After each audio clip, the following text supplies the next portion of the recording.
Welcome to the Hillbilly Hoosiers After Show. With us tonight, we have writer and director Jackson Colvin, along with principal cast members. Let's talk episode 2.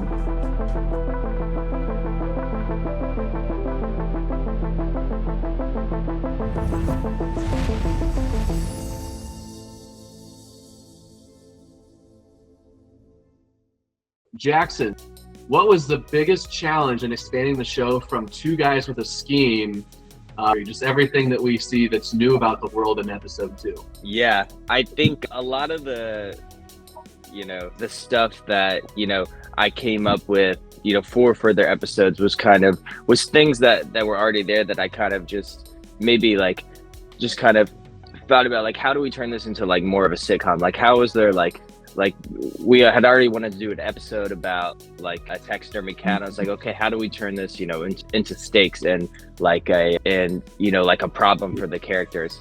And I think, kind of having some sort of like a family or like a close family friend dynamic between all the characters. Like, obviously you have, an actual family, and then a lot of people that are, it feels so close. It's kind of like family, and it has that whole like community-based aspect of it.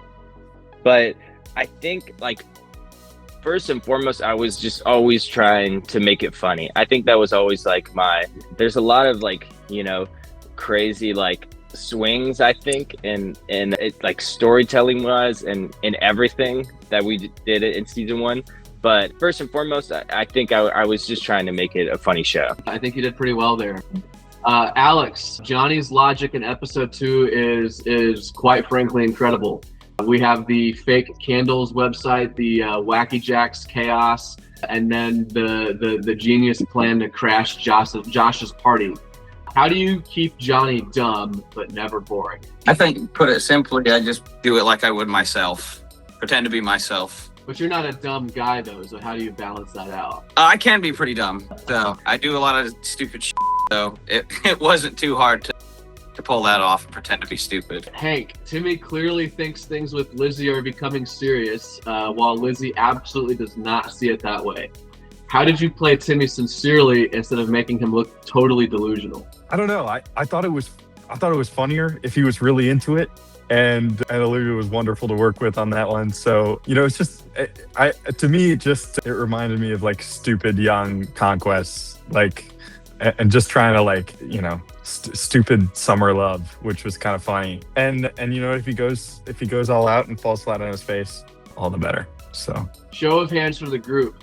How many of us have ever attempted a summer love fling that kind of blew up in our faces at some point? Yeah. So Sally's campaign scenes are funny because she acts like this office is a presidential race and takes it about that seriously. How seriously, I guess, did you choose to play her own sense of importance? It's very important that she stays president. It has her entire existence is that. Her kid is grown, her husband is, we don't know sometimes. That's her baby. So I played it seriously. I thought I did for her. I saw your face just then. You're like, what would happen if she ever loses the presidency? And maybe we're looking into a crystal ball at a future storyline, but what do you think would happen to her character if she had that taken from her? Gosh. I mean, I think she would need a different identity, right? Because she doesn't have an identity. As a woman of her age group, probably, 20s, 30s, whatever it is, I think having a son that's gone and having a husband that's out of the house, now you've lost the thing that you were doing. This was your goal in life, right? To have this family, raise this boy, right? Have a loving marriage. And she doesn't have something else. So I think she might spiral. I hope, it doesn't turn into a lot of, sunbathing and meditation and yoga. We don't want her to go that far, but I worry. Why'd you do that? Now I have to worry. What's going to happen? Who's going to run against her? Who's going to run against her? I mean, Tim? No, you have to direct those questions over to Jackson. We'll see what happens. On that note, Kyle, Tim Sr. doesn't really dominate episode 2. But he lands a great pocket of comic texture in the campaign material, including that recently viral Spirit Man line. How do you approach making the most of what could be considered limited screen time for Tim Senior? In that episode, it was easy. I mean, I just followed Tierza and Sally. She's one of the most phenomenal improv actors that I've ever worked with. So me being a natural smartass, all I had to do was listen to her and just answer stuff off the cuff. I mean, I don't know. He doesn't seem like a guy that's gonna be the one to boss her around or tell her no much. He's just kind of there to kind of go march to his own drum. And if she needs something, well, he's there for her. But if not, he's on another planet. So she made it really easy. That was an easy scene for me. And as a producer, that's really cool to see that our characters have such great chemistry, because we never did screen tests with you guys. The only people that we screen tested were Alex and Hank, and so just for it to work out that way, we feel really, really lucky on our Lizzie's. I thought we were just fishing line completely reframed Timmy's whole arc without really Timmy knowing that. Did you approach that as being oblivious, as being honesty, or more of a manipulation, quiet control approach? I would say all three. Oblivious in the sense that, like, she does this a lot. She goes fishing with a lot of different people on the lake. She's got a lot of guy friends. This is like whatever to her. Honesty, because like Hank was saying, like being so obvious about it, kind of. It's definitely like she's not quite an idiot, so it was impossible not to catch. So she definitely does like something there.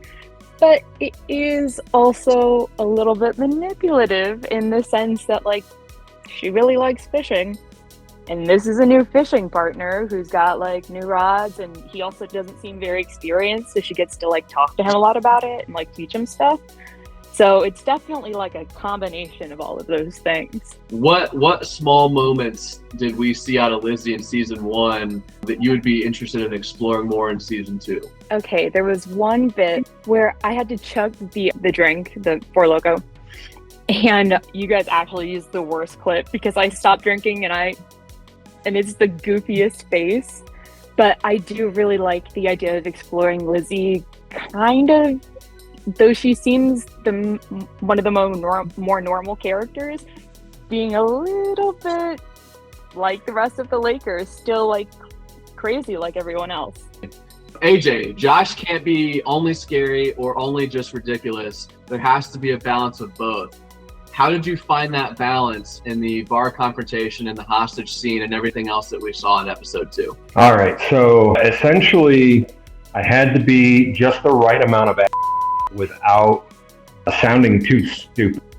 So I was aiming for something in between like Biff Tannen from Back to the Future and like Gus Fring from Breaking Bad. Because Gus Fring was like super smart and like kind of over the top, but Biff Tannen was just really dumb and intimidating. So I was kind of aiming for that kind of middle ground there. I think I did all right with that. How does episode 2 build upon episode 1 as it concerns the world building and character development? I would say that it like really elaborates on the unpredictability of the world. It just feels like as the episodes go on, even from 1 to 2, just the craziness just continues to escalate more and more as we progress through the series. Yeah, even as like most pilot episodes in TV shows are pretty formulaic. I mean, they're not all exactly the same, but they hit about the same beats. Does it feel like that the show is kind of coming into its own identity? I would say so, yeah, very much so. To me, it kind of opened the door to the rest of the lake. It kind of lets you see everything they're dealing with on a daily basis. Like episode 1, you get to know the main characters, you get to know the people, like the main audience surrogate to the show. But like when going to Wacky Jack's, like, getting to meet Josh, you kind of see like the wider world a little bit. Like just kind of talking to like, other people around the lake that are going to interact with, with our characters. Thanks for being with us tonight. Episode 3 drops next Tuesday only on this YouTube channel. Don't miss it. Now all we gotta do is feed Garrison some and we're golden. Yeah, as long as he doesn't have any shine, we should be cool. Yeah. God, Jesus Christ! No, fuck! Oh, Hey everybody, I'm Ben Richards, founder of Intravision and executive producer of HILLBILLY Hoosiers.